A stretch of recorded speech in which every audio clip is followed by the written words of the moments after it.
So, hello guys, welcome sa aking walang kwentang channel. So, nandito na naman tayo para sa panibagong video.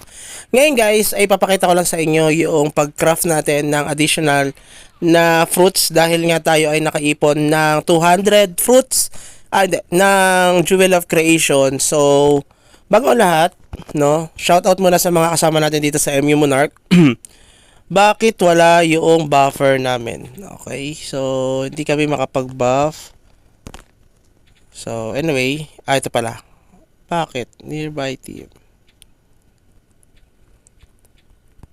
Okay. Wala yung buffer namin, guys. So, huwag muna tayo magpapabuff, no? So, anyway, so makapapansin nyo, 13,707 ngayon ang ating damage. So, ang gagawin kasi natin, guys, ay patatasin natin yung damage natin. Para saan? Dito sa additional fruits natin. Dahil nga more on agility na tayo nung nakaraan. So, iano lang natin, confirmation lang doon sa ating video before sa pag-create ng ating Jewel of Creation para magkaroon ng mga agi fruits and other fruits.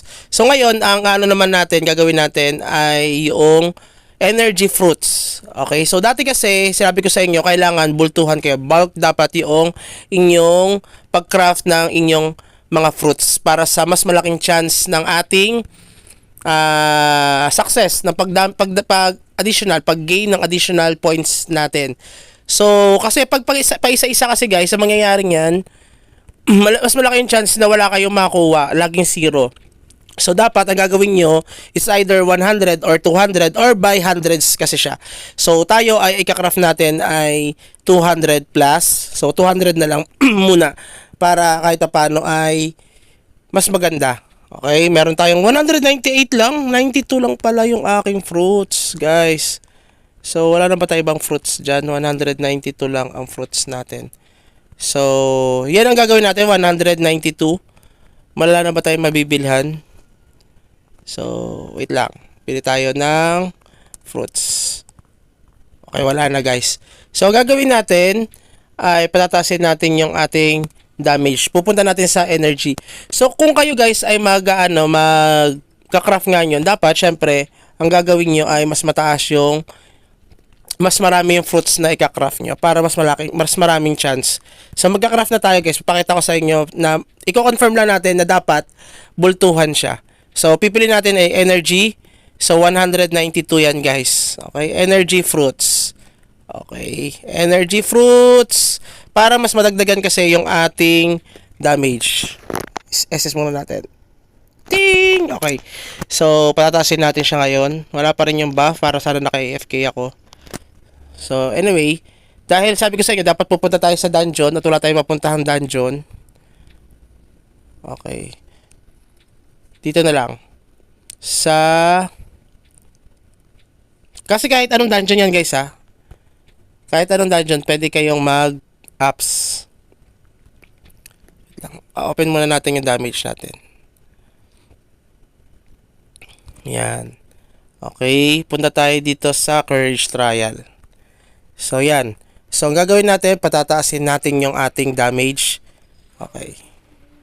Habang umatake siya dyan. So, okay. Ilan ba yan? 2, okay, wala yan na yung energy natin, 0 yan. By 10. Ting, 2. Okay. Oy, bakit ganon? Tig-2 lang ang dagdag niya. Yan, nag-4 na siya. Yan, 6 na siya guys. Nadagdagan. Okay, naging 6 na naman. Okay, 8 points. Dahil guys, ang laki ng dagdag. Okay, 5 points. May natitira pa tayong 92. Isa pa. Okay. Sige pa guys. 34 na. 34 na nadagdag sa atin guys. Okay, 39 na guys ang nadagdag sa atin. Okay, 45 na guys, dagdag. Okay, stop muna natin dyan kasi dapat nasa condon trial tayo. Yung mga una talaga, medyo wala pa yan. Okay, so doon tayo sa, balik tayo sa condon. Sa courage trial. Okay, yan lang gawin nyo guys. Pasok lang kayo sa mga, sa mga dungeons para kahit pa paano madagdagan yung points nyo. So, dagdagan ulit natin. 10 points, 45 na idagdag sa atin, additional. Okay. Okay. So, out of 192, tayo ay nakakuha ng ilan? Meron tayong 60 points na nakuha, guys, out of 192 na ating energy fruits. So, not bad, guys. Kahit paano, meron tayong additional 60 points sa ating character.